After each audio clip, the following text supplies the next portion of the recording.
अपने पुण्यों से गुरु को प्राप्त कर सके।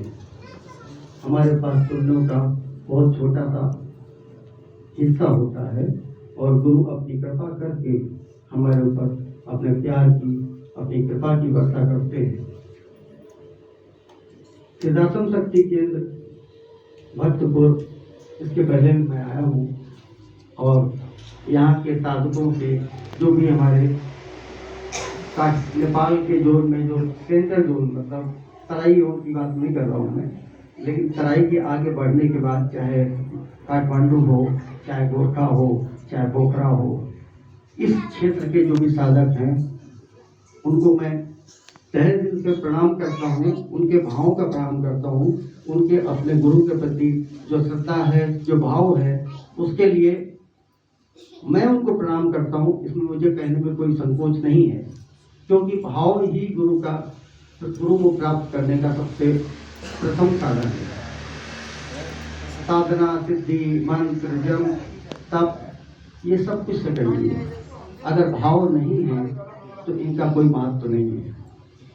ये मेरा आजपन अनुभव है, क्योंकि जब मैंने गुरुदेव के पास आया तो गुरुदेव ने मुझे एक ही बात कही थी, क्योंकि उनके शब्दों को मैं कहता हूँ या कहूँगा तो शायद आपके आत्मविश्वास में और वृद्धि होगी कि शायद गुरुदेव के शब्द जो हैं साक्षात जो मुझे मिले हैं उन्हीं के आधार बनाकर मैं कहता हूँ। उन्होंने मुझे एक ही बात कहा था कि तुम्हारे यहाँ आ गए हो तुम,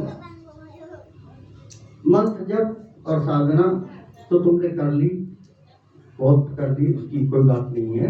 अब तुम्हें सेवा को प्रधानता देना है।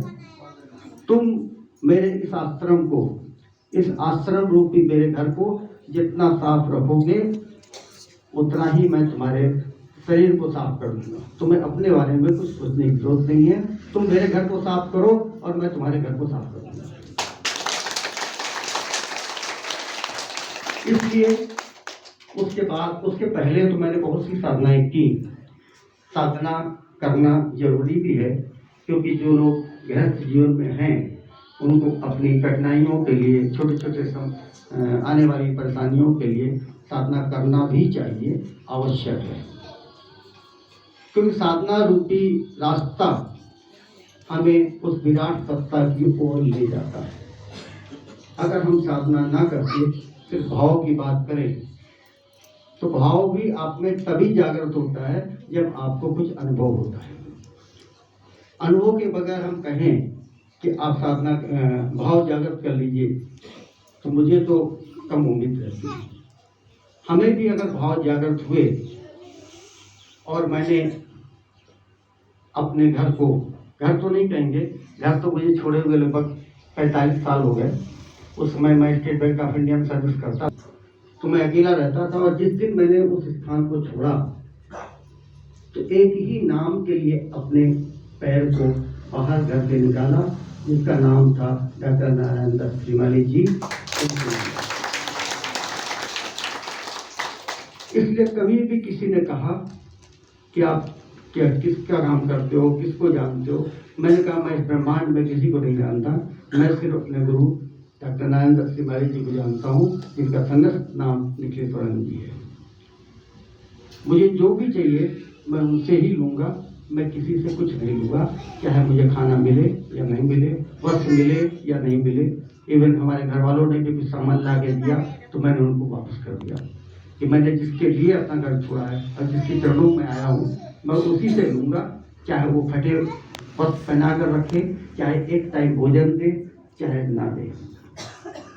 और ये भाव एकदम से प्राप्त नहीं होते, वो प्राप्त हुए साधना के माध्यम से। जब मैंने साधना किया, कई साधनाएं की, तंत्र की साधना भी की, संस्थान की साधना भी की, अप्सरा साधना भी की, भैरव की साधना भी की, माँ दुर्गा की साधना की, और लेकिन मुझे शांति मिली जब मैंने गुरु मंत्र का 1.25 लाख का अनुष्ठान किया। उसके बाद ही मुझे शांति मिला, और उसके बाद हर साधनाओं में अच्छे अच्छे अनुभव भी हुए। और लेकिन गुरु साधना का अनुभव अपने आप में अत्यंत ही विशिष्ट था, और मैं उस अनुभव के आधार पर फिर मैंने गुरुदेव के चरणों में आश्रय ढूंढा, और उनकी कृपा थी कि उन्होंने मुझे रहने की आज्ञा दी। नहीं तो उस समय सैकड़ों लोग आते थे और गुरुदेव कई महीनों के बाद 5-10 लोगों का ही चुनाव करते थे। इसलिए मेरे कहने का तात्पर्य यह है कि साधना का मार्ग साधना से शुरू होता है, लेकिन अगर हमको समुद्र में विलीन होना है, अगर इस मनुष्य जीवन को ब्रह्म में लीन होना है, तो आपको गुरु मंत्र और गुरु अनुष्ठान के ही सहारे जाना पड़ेगा। उसके अलावा कोई रास्ता नहीं। समस्याओं के लिए हम कुछ लोग कहते हैं कि गुरु मंत्र के द्वारा हम समस्याओं का हल भी कर सकते हैं। गुरु मंत्र वो चीज है कि अगर आप किसी साधना करते हैं, मैं इसलिए ये बात कह रहा हूँ जिससे आपको इस बात का अनुभव हो जाए कि साधना और गुरु मंत्र में क्या डिफरेंस क्या है, कौन करना चाहिए, क्या नहीं करना चाहिए। ये मेरा जो अनुभव है। साधना वो चीज है कि आपकी छोटी छोटी समस्याओं के लिए आप उनका हल कर सकते, निकाल सकते हैं। आपने किसी भी समस्या के लिए, व्यापार के लिए, बच्चे के लिए, पढ़ाई के लिए, पति के लिए, किसी भी कार्य के लिए साधना की, तो वो साधना उस मंत्र जप के द्वारा, अनुष्ठान के द्वारा उसका फल मिलता है। ये अलग बात है, उसका फल आपको एक बार में नहीं मिलेगा। आवश्यक नहीं है कि हमारे साथ बैठे कोई भाई साधना करें, उनको 11 दिन में फल मिल जाए। हो सकता है मुझे 21 दिन में भी ना मिले, मुझे 3 बार साधना करना पड़े। ये व्यक्ति का अपना करने का तरीका, उसका ढंग, उसके पूर्ण जन्म के कर्म, उसका दिन के पूरे दिनचर्या का आचार विचार, उसका अनुशासन, ये सब कुछ मिल करके साधना की सफलता बनती है। साधना की सफलता सिर्फ मंत्रों के माध्यम से नहीं है। मंत्रों की गिनती से अगर साधना हो तो मैंने ऐसे लोग देखे हैं जिन्होंने 1-1 करोड़ मंत्र जाप किया है और वो आकर के आज भी मुझसे बोलते हैं कि मुझे क्या करना चाहिए। 1 लाख नहीं, 1 करोड़। इसलिए मंत्र की गिनती साधना का महत्व नहीं है। मंत्र में लीन हो जाना, मंत्र को अपने अंदर आत्मसात कर लेना साधना का परिणाम देने की आवश्यकता है। उसके लिए कहते हैं आप दिन में क्या करते हैं, आप सुबह कैसे उठते हैं, आपका क्या भाव है, उन सारी कम से कम 50 चीज़ों का मिश्रण साधना की सफलता है। इसलिए बहुत से लोग मुझसे कहते हैं सफलता नहीं मिली, तो मैं उनको बता देता हूँ कि सिर्फ साधना की गिनती कि 5 माला 11 माला मैंने 21 दिन कर लिया, इस सफलता का पूरक नहीं है।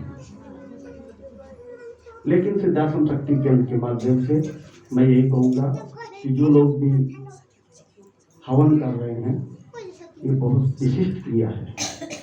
क्यों कलयुग में पंचदेव में भगवान नारायण जो स्वयं यज्ञ के देवता हैं, आप वो मंत्र कर रहे हैं, उनको आह्वान कर रहे हैं, उनकी मंत्रों के माध्यम से आप हवन कर रहे हैं, तो ये साधना का ही एक मार्ग है और वो विशिष्ट मार्ग है। उसको करते हुए आप बहुत कुछ अपनी मनोकामना को पूर्ण कर सकते हैं और शायद बहुत अनुभव भी आपके पास है। इसलिए मैंने ये अनुभव किया कि सिद्धाश्रम शक्ति केंद्र जो मैं लगभग मुझे ऐसा लगता है कि 16 साल से तो मैं जुड़ा हूँ और आज भारतवर्ष में सिद्धाश्रम शक्ति केंद्र जैसा कोई भी संगठन नहीं है। अलग अलग बहुत से लोग हैं, अलग अलग उन्होंने बनाया हुआ है, लेकिन अलग अलग चलने से संगठन नहीं बनता। इसलिए संगठन की आवश्यकता है। अगर शक्ति केंद्र एक